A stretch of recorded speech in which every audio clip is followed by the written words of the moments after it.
¿Qué tal? ¿Cómo se encuentran? Espero que estén bien.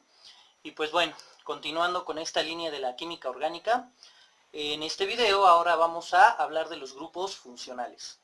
Es muy importante que hablemos de los grupos funcionales porque vamos a empezar a hablar de los compuestos uno por uno orgánicos, y por ello pues vamos a hablar de una manera muy general acerca de cada tipo de compuesto orgánico con el que nos podemos encontrar.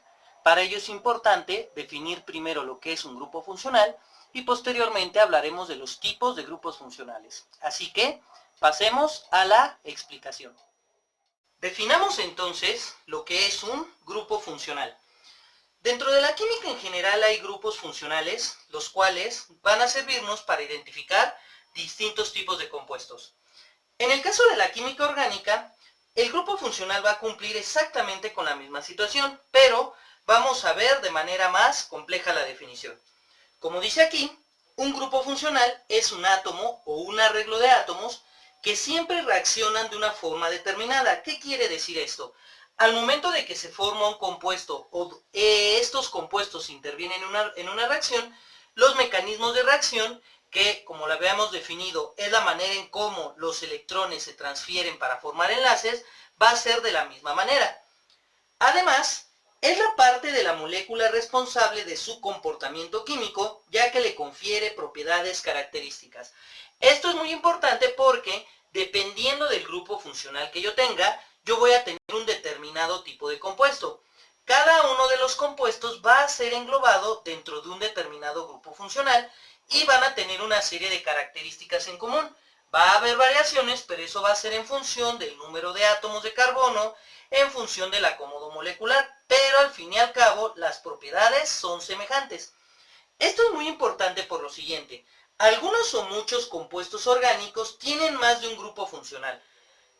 Posteriormente vamos a ver que va a haber compuestos que no solamente van a tener un grupo funcional, sino que pueden tener dos o tres, y van a ser compuestos muy complejos. Cuando pasemos a la parte de los compuestos que son esenciales, por ejemplo, para el cuerpo humano, nos daremos cuenta que algunos de ellos tienen varios grupos funcionales y van a dar paso a una determinada familia.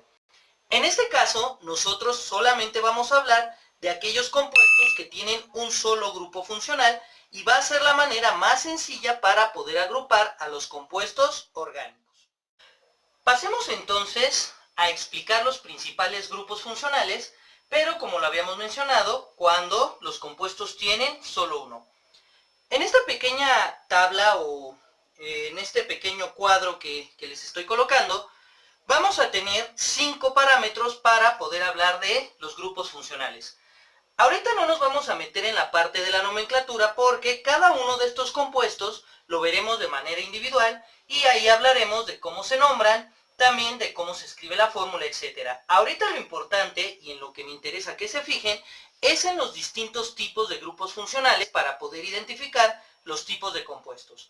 Entonces, tenemos lo que es la función orgánica, que es el nombre del tipo de compuesto; el grupo funcional, que es lo que a mí me va a servir para distinguir a este compuesto; la fórmula general, donde ahorita vamos a explicar qué es R; el sufijo que se coloca al momento de nombrarlo, y un ejemplo. Como les digo, ahorita no nos fijemos en los nombres, solamente fíjense en los grupos funcionales. Número 1, tenemos lo que son los alcoholes. Los alcoholes son compuestos orgánicos cuyo grupo funcional es el OH. A diferencia de los compuestos inorgánicos, donde el OH es un hidróxido, en los compuestos orgánicos el OH va a ser un alcohol. La fórmula general va a ser R, que como les había comentado, R va a ser el número de átomos de carbono que va a tener un compuesto. Cada vez que ustedes vean R, va a ser un radical, y este radical pues va a tener un determinado número de carbonos en la molécula.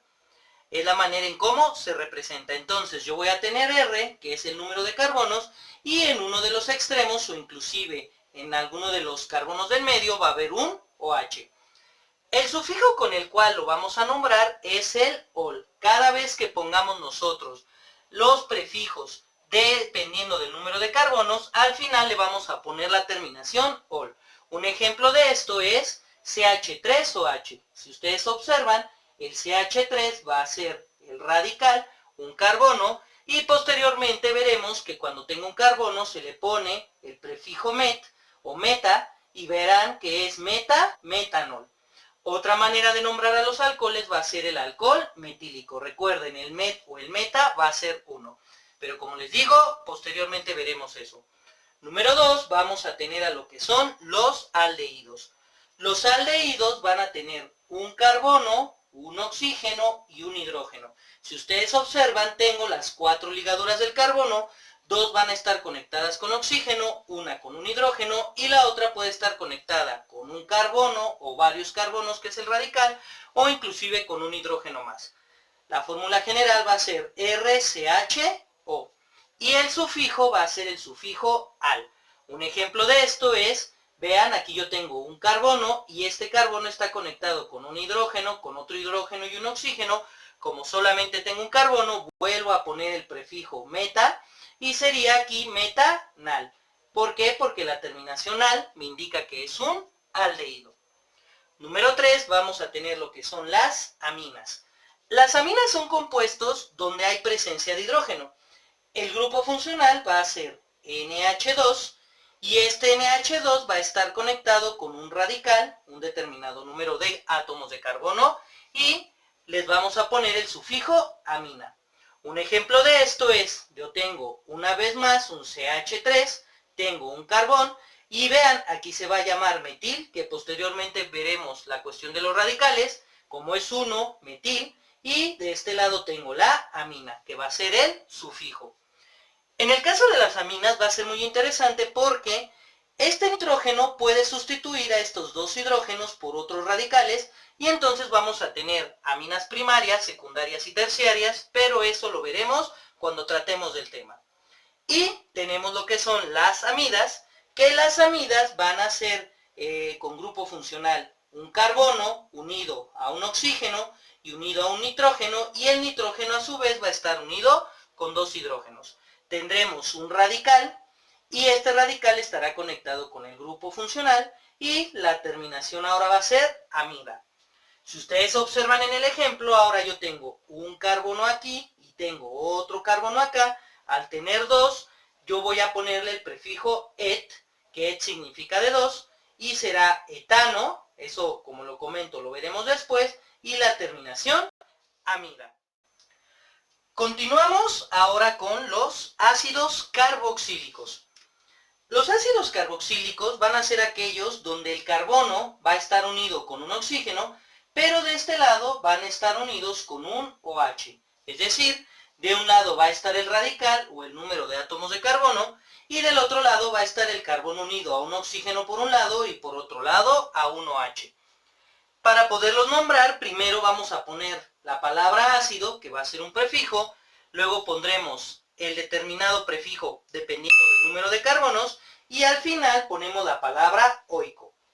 Un ejemplo de ello es CH3C, si ustedes observan tengo dos carbonos, ponemos el prefijo etano o eta, y después, bueno, en la parte anterior ponemos ácido, y como tengo dos carbonos, sería ácido etanoico. Ponemos el sufijo oico. Repito, ahorita no nos interesa tanto la nomenclatura, sino identificar el grupo funcional. Posteriormente tendremos a los ésteres.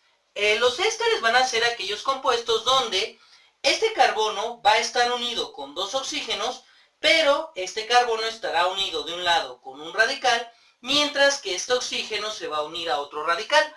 No es forzoso que los radicales sean iguales. Puede haber de este lado un radical con un carbono, de este lado un radical con dos carbonos, y hay una amplia variedad de ésteres.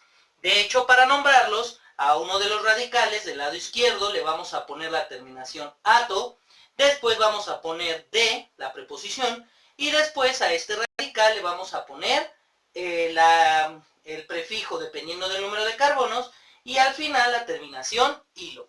Un ejemplo de esto es, yo aquí tengo dos carbonos, donde también, aparte de poderle poner eta, le podemos poner acetato, terminación ato, y luego le ponemos la preposición de, y posteriormente, como tenemos un carbono aquí, sería met-hilo, con la terminación hilo.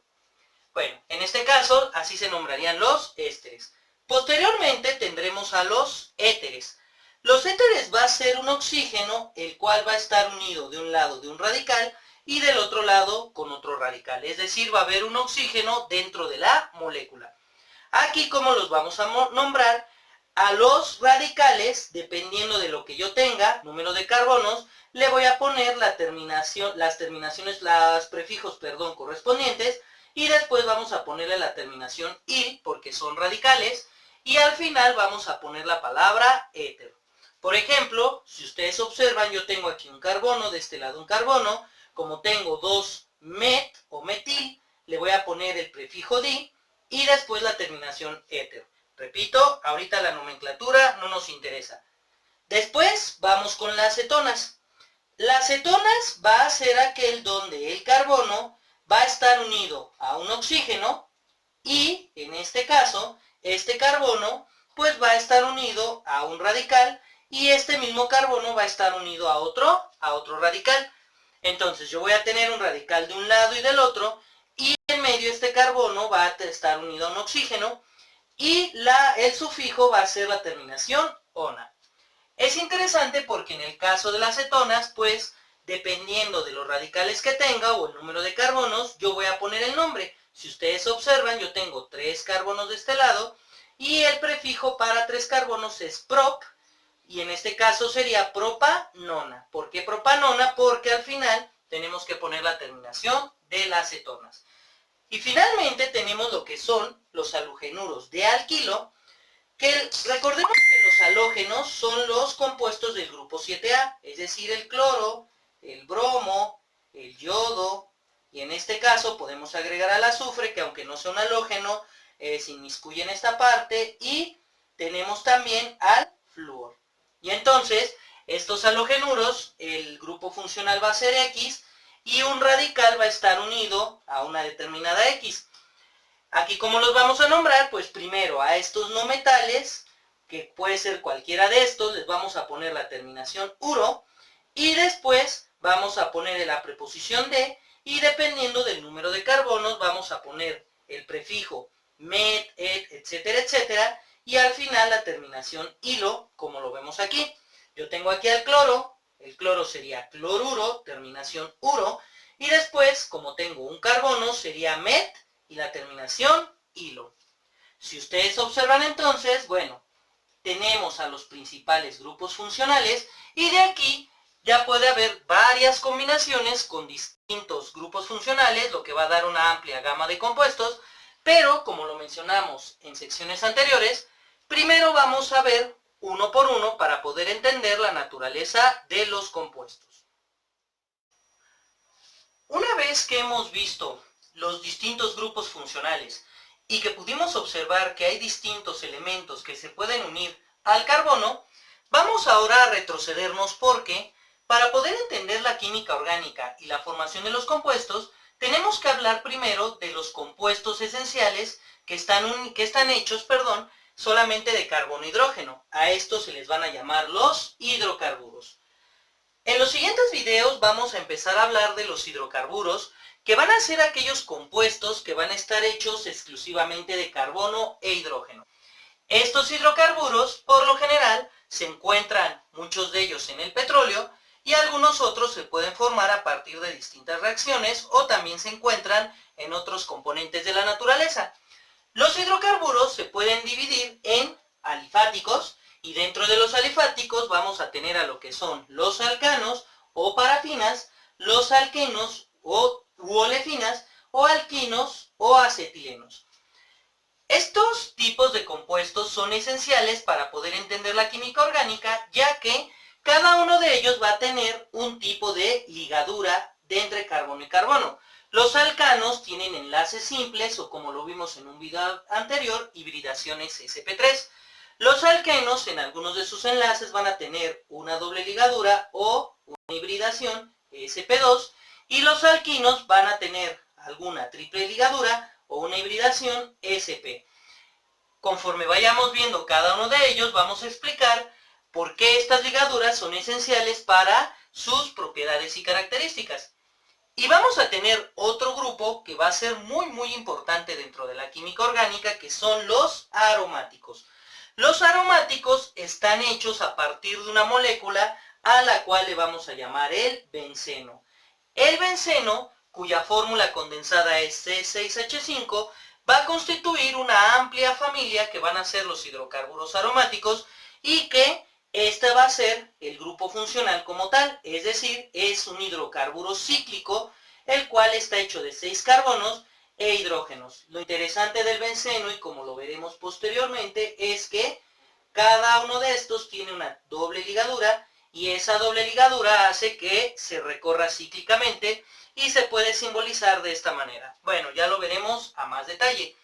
A estos aromáticos se les pueden unir distintos tipos de radicales de distintos elementos o grupos funcionales y se forma una amplia gama de familias.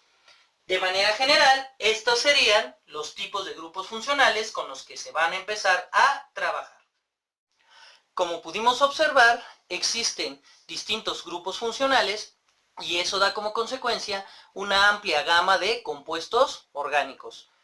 Es importante que para podernos acercar a estos compuestos se revise uno por uno para poder entender sus características, sus propiedades, las estructuras moleculares y cómo se nombran. Por ello, este video es muy importante para ir acercándonos y ver las nociones básicas. Lo que me gustaría que hicieran ahora es el apunte de esto, pero sobre todo que sepamos identificar los distintos grupos funcionales y los nombres de cada uno de ellos. Por mi parte sería todo y espero que este video les haya servido y les mando la mejor de las vibras. Namaste.